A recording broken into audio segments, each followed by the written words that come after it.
Welcome to AETCM, the emergency medicine channel. So almost past 5 presentation, we covered all the respiratory emergency condition related within our pre-hospital view. In this condition, this is the last part. We'll see the 3 more condition. In this pleural effusion, pneumothorax and then pulmonary embolism. So first is a pneumothorax. So the name itself we can understand the again divide the name pneumo and then thorax. Pneumo in the sense it is a air. Thorax in the sense here we are thorax representing as a pleural cavity.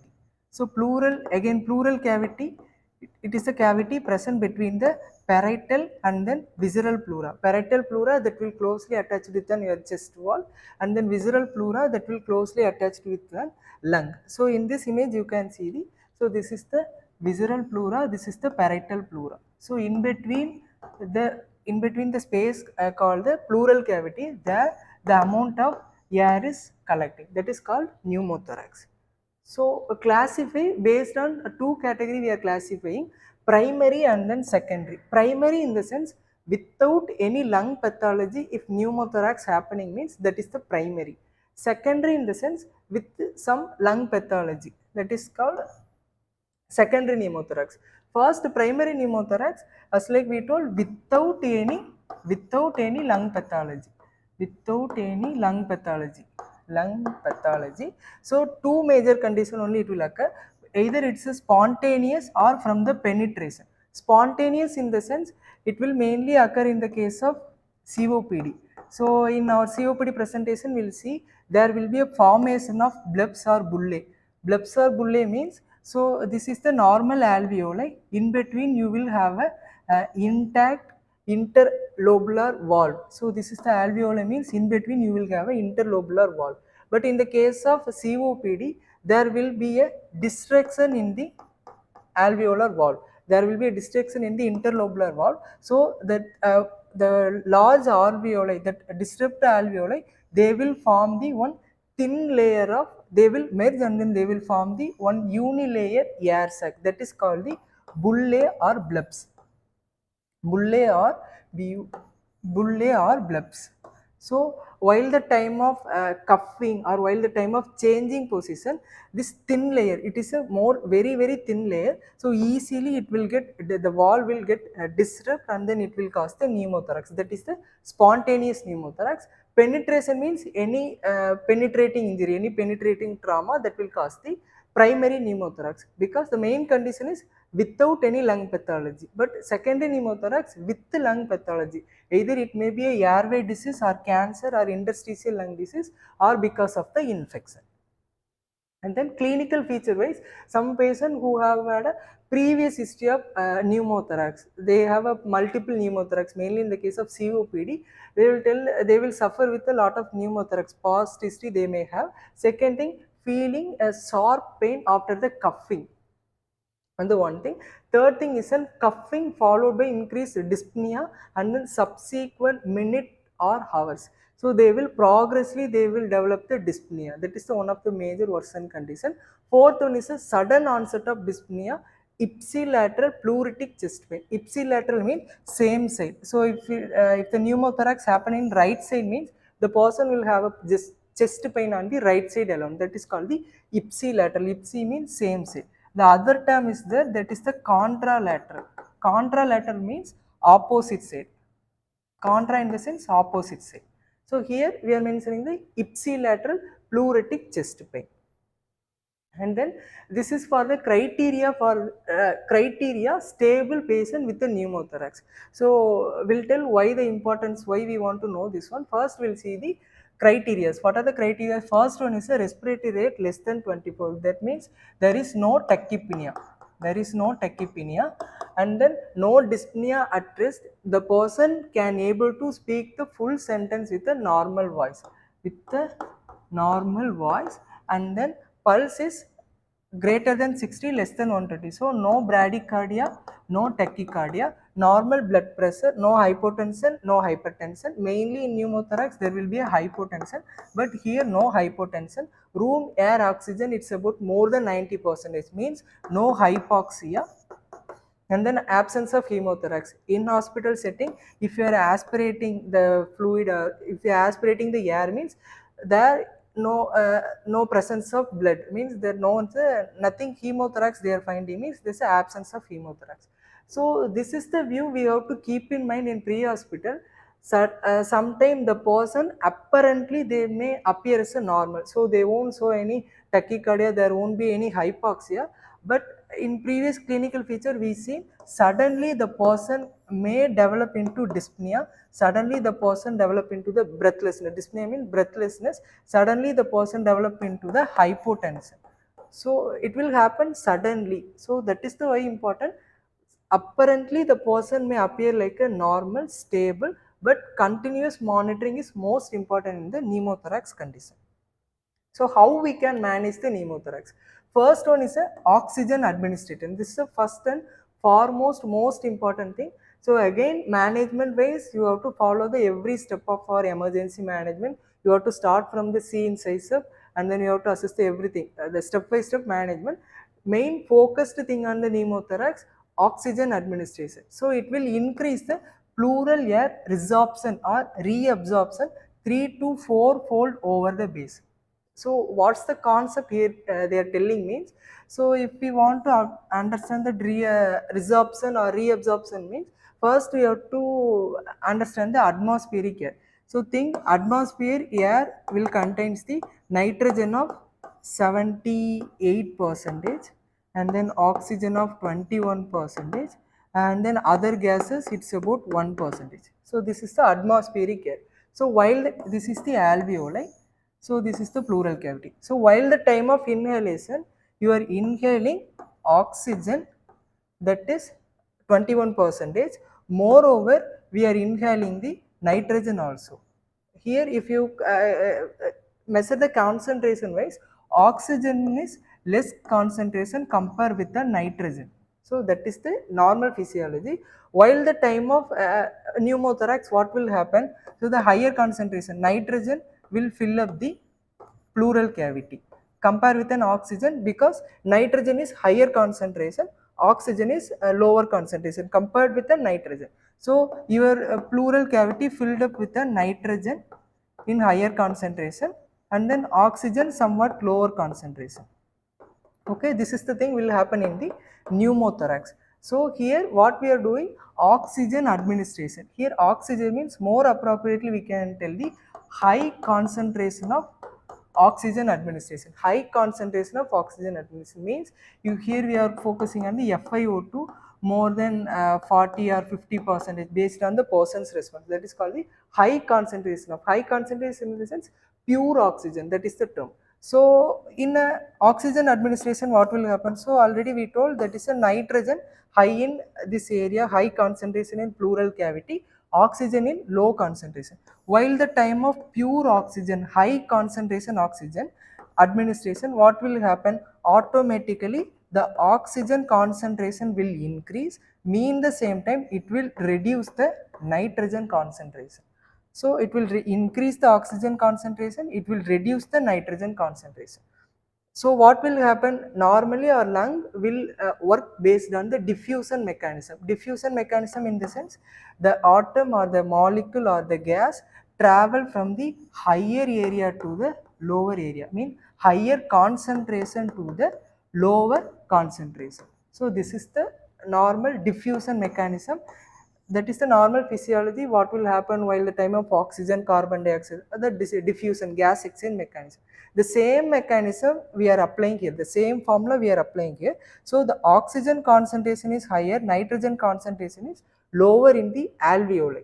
So in pleural cavity it is a higher concentration, no? So the higher concentration to lower concentration the nitrogen will move. So subsequently what will happen?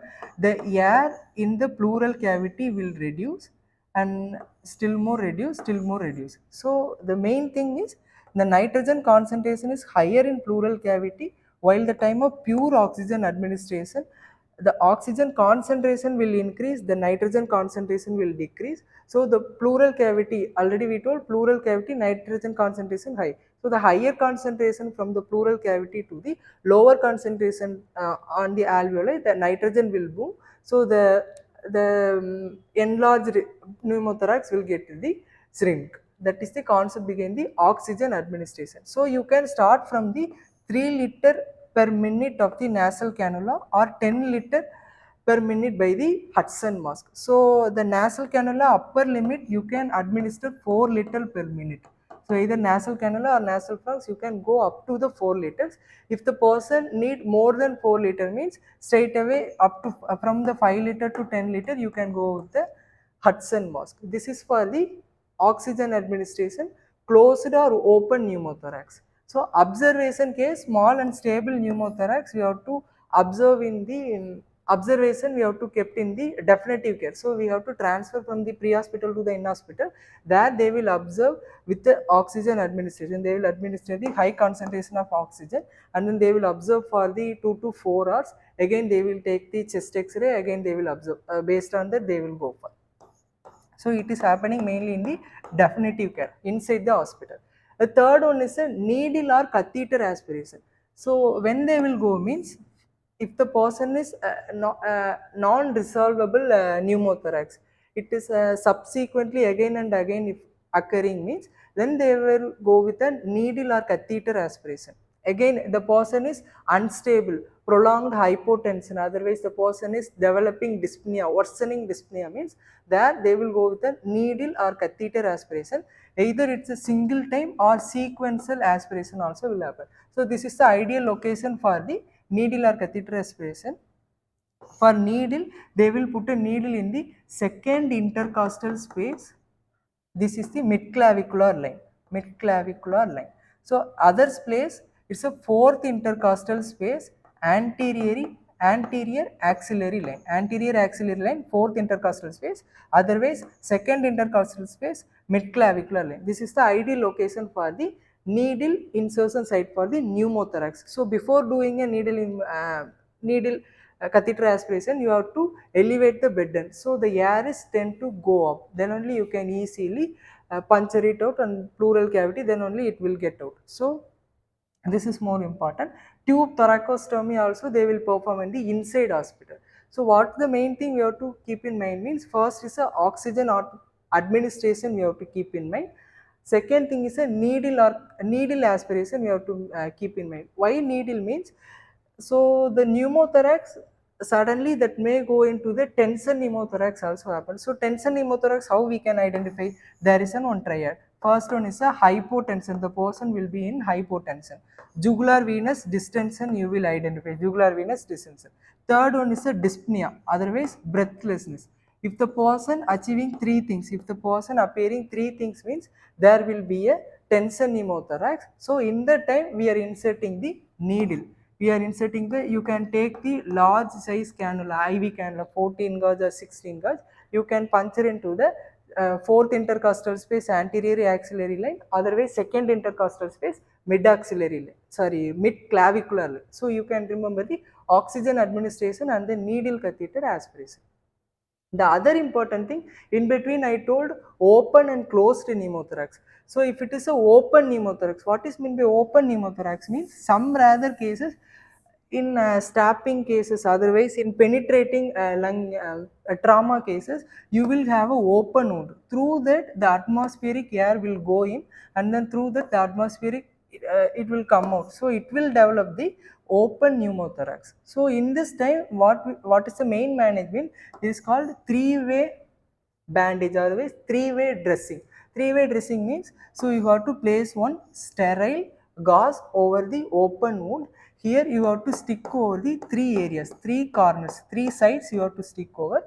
The one corner you have to leave it out. So what is the main purpose of this one? While the time of inhalation, so the air won't go in. So because that is a negative pressure from the upper airway, it will go. The air will go via the proper route. So while the time of exhalation, it is a positive pressure. So the pressure inside the thorax will increase. So here through this open wound, the air will go out. For that reason, we are sticking the 3 corners, 1 corner we are leaving. So if you stick the 4 corner means the exhalation won't occur. Again, the pneumothorax will persist for long time. That's why we are sticking the 3 corners, we are leaving the 1 corner. This is main concept for the open pneumothorax. The remaining things and all same only. The second condition is a pleural effusion. So pleural, again pleural in the sense the same pleural cavity, effusion in the sense that is a fluid collection. So if it is air collecting means we will call the pneumothorax. If it is a fluid collecting means that we will call it as a pleural effusion. Pleural effusion means excess quantity of fluid in the pleural space. So normal pleural fluid, it's about the 5 to 15 ml. So here fluid in the sense not alone the pleural fluid, that may be a blood in the sense blood, otherwise that may be a your lymphatic fluid or pus. So if the blood collection is there means then we will call as a hemothorax. If any lymph fluids or pus collection in the pleural cavity means we will call as a chylothorax. Chylothorax. Okay. So normal pleural fluid is 5 to 15 ml. If it is more than means then we will call the based on the cause, based on the, if it is blood means we will call the hemothorax, if it is a lymph or pus means we will call the chylothorax. Again the same vice versa, you have to remember the pericardium also. So the normal pericardial fluid, it's about 15 to 50 ml. So just in sake of knowledge, we can remember normal pleural fluid 5 to 15 ml. Normal pericardial fluid, it's about 15 to 50 ml. So next is the pathophysiology of the pleural effusion. So the two major mechanisms, first is a transudative, second is a exudative. Transudative, or you can remember as a high pulmonary capillary pressure, because of the high capillary pressure in the pulmonary vasculature. Exudative in the sense increased capillary permeability.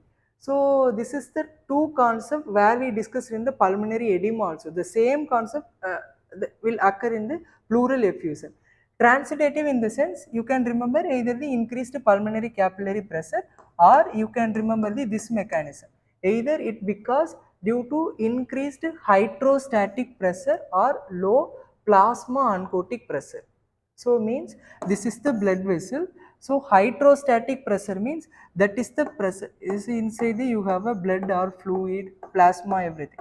So hydrostatic pressure in the sense that is the pressure it will draw fluid out of the vessel. So it will withdraw the fluid out of the blood vessel. That is called the hydrostatic pressure. And then other is a oncotic pressure or osmotic pressure means that will prevent this process. So that will draw the fluid inside the vessels. Otherwise that will keep the plasma inside the vessels. So that is called the osmotic or oncotic pressure. So what will happen? Increased hydrostatic means already it have a action to withdraw. So if the pressure is increased means more and more it will withdraw from the capillary. So again low plasma oncotic pressure, if the pressure will decrease means again out of the control, the fluid easily moves to the hydrostatic pressure, otherwise out of the extravasation of the fluid. So that is called the transudative mechanism. Two causes wise left ventricular failure and then cirrhosis of liver, exudative wise pneumonia and then inflammation. Here the wall of the capillary get affected, so increased permeability in the case of pneumonia and then inflammation. Transudative and then exudative. Assessment wise, here it is more difficult to hear the breath sounds through the effusion. Patient may complain the pleuritic chest pain, chest pressure, dyspnea and then cough are the most common symptoms. So once if the pleural effusion is more than 500, here we are categorizing into mild effusion, moderate effusion and then large or severe effusion. Large effusion you can remember. So mild effusion in the sense less than 500 ml, moderate effusion in the sense 500 to 1500 ml, and large effusion in the sense more than 1500 ml of pleural fluid or blood or pus or lymphatic fluid. So in this condition the person will complain in So this is falling in the moderate category. So in this condition, you will feel the decreased movement of the chest on affected side, stony dullness, diminished breath sound on the affected side, again decreased vocal fremitus, and then resonance also, egophony. So these are the normal signs we will identify while the time of examination in the more than 500 ml. So next is the management. Here it is most important, even a shifting position may cause the significant more dyspnea. So while transferring from the one car to other car, otherwise transferring from the floor to the site of accident to the your crew vehicle ambulance. So the subsequent position itself cause the more dyspnea. So that is more important thing. While transfer, you have to provide the comfortable position for the person. Carefully we have to transfer. So here we have to place the person in forward position, 45 to 60 degree of head and elevation. Otherwise, you can provide the comfortable position of the person. So supportive care wise, you can administer the proper positioning. You can aggressive supplemental oxygen administration we can do in the pre-hospital setup. In hospital definitive care, what we are doing mean for large effusion, they will go for the thoracocentesis. Thoracocentesis, they will insert some tube in the pleural cavity, and then we will watch out for the underwater seal, everything will put, and then we will progressively will check for the condition of the person. Based on that, we will manage. That is the definitive treatment. Thoracocentesis, it will give the immediate relief of the symptoms. So in pre-hospital, three major things. First one is a shifting position. Second is which position we are providing, either forwards or either forwards are in the comfortable position to the person, and then third is a aggressive supplemental oxygen administration. This is the three major things what we are doing in the pre-hospital setup. So next is a pulmonary embolism. So again we have to divide pulmonary in the sense here it indicates the pulmonary vasculature. Embolism. So if you want to understand the embolism, first we have to know about the thrombus. So what is meant by thrombus? Thrombus is known as the blood clot. Thrombus is nothing but blood clot. So blood clot, how the blood, what's the composition of blood clot? How the blood clot will form means. So if if any injury in the vasculature, either it might be artery or either it may be a venous, mainly in venous. So if any injury happen means, so immediately your body will send the platelet, so that platelet aggregation will occur, and then followed by your proteins will come and attach this area. So finally there will be a clot will form, so the repair of the vessel will occur. So platelet aggregation, and then your proteins, the clotting factors will occur, so that will form the blood clot. So here thrombus in the sense there is a standby blood clot, means it will occur localized area. So if injury happen here means that will form in the localized area, that clot will form, that is called the thrombus. Again the embolism in the sense if any small part of this clot, so any part of the small thrombus that will detached from the main source, and then it will travel along the way of your vasculature, and then that will dislodge in the one narrowed area, that is called the embolism, thromboembolism. So thrombus means that will mainly formed in the localized area. Embolism in the sense small part of the thrombus that is get dislodged, detached from the main thrombus, and then it will travel all the area of your vasculature, and then finally it will dislodge in one area. So if you think if the diameter of the thrombus it's about 5 micrometer means, if the vessel diameter is 4 diameter means, or 5 diameter exactly means, there it will dislodge. So no more it can travel because the diameter is getting to stuck in that area, that is called the embolism. So I think it is a clear concept. Thrombus in the sense localized formation of blood clot. Embolism in the sense any part of the otherwise small part of the thrombus get dislodged from the area of the main thrombus, and then it will travel along the way of the vessel. Finally it will dislodge in the one area, that is called the embolism. It is mainly it's called the thromboembolism. Again embolism, not alone the blood clot will travel, other things also can travel, like amniotic fluid embolism. During the time of labor, delivering labor, that's the time that amniotic fluid get enter into the mother circulation, maternal circulation, that is called the amniotic fluid embolism.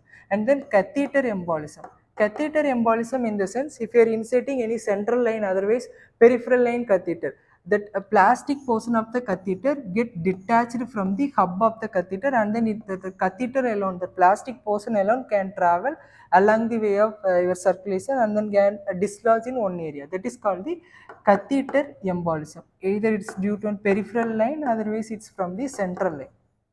And then other thing is air embolism. Air embolism in the sense you are connecting the IV line, forget to flush out the whole line, means that that all air will get entered into the circulation, that will cause the air embolism. Otherwise, either while the time of central line catheterization, you mistakenly pricked the apex of the lung, means that air also will get into the circulation, that will cause the air embolism. So these are the things: thromboembolism, amniotic fluid embolism, catheter embolism, and then air embolism. So here we are concentrating on the pulmonary embolism. So these are the things get lodged in the pulmonary vasculature, that's called the pulmonary embolism. If you are telling pulmonary thromboembolism, means blood clot that will stuck into the pulmonary vasculature. And then what are the causes or risk factors? So pulmonary embolism often originate in the large vein of the legs, that is called the saphenous vein, that travel along the way to right side of the heart, and then it will enter into the pulmonary artery. Finally, based on the diameter of the clot, it will stuck into the one area, that is called the pulmonary thromboembolism. And then other causes like risk factors like a thrombophlebitis, prolonged time of immobilization. So by reading this, you can understand that this is the virtuous triad. Virtuous triad. Virtuous triad. Virtuous triad means, so when the blood clot, otherwise when the thrombus embolism will form. So here we have a triad like a thing. First one is a prolonged immobilization. Second one is a thrombophlebitis or endothelial injury of vessels. Third one is a hypercoagulopathy. Hypercoagulopathy. So three major conditions: hypercoagulopathy, thrombophlebitis, or endothelial vascular injury, otherwise prolonged immobilization. This is the time there will be your blood clot, otherwise embolism or thrombus will form. So these three conditions we are in. A prolonged immobilization we mentioned as a lengthy flight travel, otherwise after an removal of the cast or major surgery or lower limb amputation. This is the time. These are the risk factor for the DVT. DVT only converting as mainly DVT only. DVT means deep vein thrombosis only, one of the risk factor for the pulmonary embolism. The next is a pathophysiology. So adequate gas exchange in the lungs requires the two major things. First one is a functional alveoli. Second one is a intact pulmonary vessels, pulmonary capillaries. So if any dysfunction happen in these two, so either it may affect the alveoli or either it may affect the pulmonary vessels, means that is the condition called VQ mismatch. VQ mismatch. V in the sense ventilation, Q in the sense perfusion. Ventilation perfusion mismatch. So in this condition you have a two major further types. First one is a wasted ventilation, second one is a wasted perfusion. So first we will see wasted ventilation. Ventilation in the sense, ventilation we know air will come in and then it will go out. So air will come in, it will go out. So here the alveoli function is good. So wasted ventilation we are seeing. So alveoli function is good, but the pulmonary function is not good. Otherwise the pulmonary circulation is not occurring, either because due to, and here we are focusing on the pulmonary embolism. So if any embolism get dislodged, means though your blood unable to reach out the diffusion area. So here the disrupted pulmonary circulation. So the circulation of the pulmonary unable to reach out the diffusion area. So here, but you have a intact alveolar function. This is called the wasted ventilation. The same second one is a wasted perfusion. Perfusion in the sense, here it is a alveoli perfusion. So your perfusion wise it is a good in action, but your alveoli get disrupted because of the ARDS or because of the COPD or because of the pulmonary edema. In this case, there will be a fluid buildup, otherwise the wall disruption will occur. So the air unable to, the oxygen unable to reach out your alveoli, so there won't be a diffusion. So this is called the wasted perfusion. So these collectively known as the VQ mismatch or ventilation perfusion mismatch.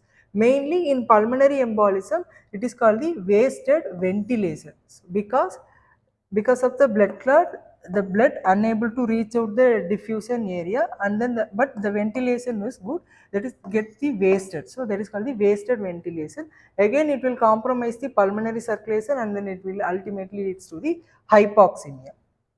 Assessment wise, the classical presentation, dyspnea, cyanosis, perhaps with a sore pain in the chest, they will occur. Hallmark of the pulmonary embolism, cyanosis that doesn't resolve with a supplemental oxygen therapy. That is most important because they are unable to reach out the diffusion area. Once if it is reach out means, then only it can load it with an oxygen molecule. So here there will be a lodge. That's why the cyanosis, it won't resolve with an oxygen therapy, and then early presentation the person will have a peripheral aeration, and then it will diverting us to the pulmonary pathology. So mainly we'll focus these are the things in the definitive care. So in definitive care, we will have a lot of modern technologies, latest technology. We will go with an imaging ways, and then we can find it out that that much of need in the pre-hospital scenario. In assessment, in clinical finding ways, you will find the cap cyanosis and then Homan signs. Cap cyanosis in the sense, mainly we know the reversible causes of the cardiac arrest. In this, that 5T, thrombus pulmonary, thrombus coronary is one of the cause for the cardiac arrest. So reversible causes of the cardiac arrest. So that is the thing. So cap cyanosis in the sense, in the cardiac arrest cases, mainly will get the cap cyanosis.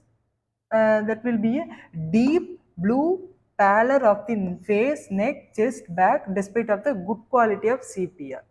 So with a good quality of CPR also, the person will have a deep blue pallor like a cyanosis, that is called the cap cyanosis. So second one is the Homan sign. Homan sign in the sense, when you dorsiflex the leg, when you dorsiflex the foot, that will cause the cuff muscle pain. So when you dorsiflex the foot, in the case of deep vein thrombosis or thrombophlebitis cases, they will feel the cuff muscle pain. But in usual practically it's not recommended one, because while the time of dorsiflexion it may cause the disruption of the blood clot, and then it will cause the thromboembolism. So that is not recommended one. And then mainly ECG we are doing. So if the person will complain dyspnea means, mainly we'll go with an ECG. Pre-hospital also we can do. In mainly pulmonary embolism, you can see these sign S1, Q3, T3 sign. So here you can see the prominent S wave in the lead one, and then here you can see the deep Q wave in the lead 3, and then inverted T wave in the lead 3. So this is the normal one, this is the pulmonary embolism case.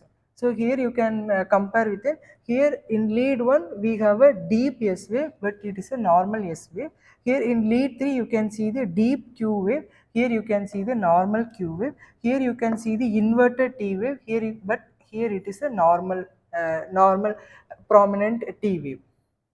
So this is the main sign we can see in the pulmonary embolism cases. So why it's occurring means, it reflecting the car pulmonale. Car pulmonale in the sense, there will be a right side of the ventricle getting more pressure because of the pulmonary pathology. So car pulmonale in the sense, car in the sense that indicates cardiac. So right side ventricle getting more pressure because of the pulmonary pathology. Either it may be due to one pulmonary hypertension, or it due to one any pulmonary vascular related injury, or it mainly due to one pulmonary embolism. So that is the sign S1, Q3, T3. That is most important. So management wise, airway breathing. So we can support with an oxygen, and then if the patient went into cardiac arrest, straight away we can go with an ACLS protocol. For analgesic, we can give the pethidine and morphine 5 to 10 mg intravenous route. This is the prevention mechanism if the person is prolonged bedridden due to any fracture, long bone fracture, or due to any unconscious coma status. There we have to give the DVT prophylaxis, deep vein thrombosis prophylaxis. Those are the, you can advise any anticoagulants like heparin or low molecular weight heparin, enoxaparin, those are the things we can go for. Otherwise, you can give the stockings, DVT stockings we can give. Otherwise, we can give the pneumatic compression devices, the DVT pump also we can provide. In definitive care, mainly we are doing in the in-hospital, they will go for the greenfield filter for the DVT. That is like umbrella like a shape.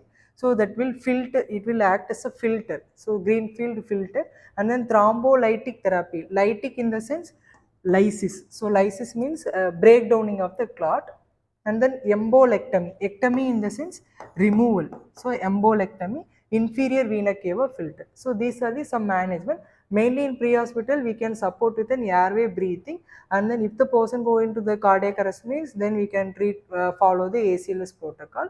With the, if the person is more getting in pain means, with the, your based on your online medical director direction, you can go with an analgesic.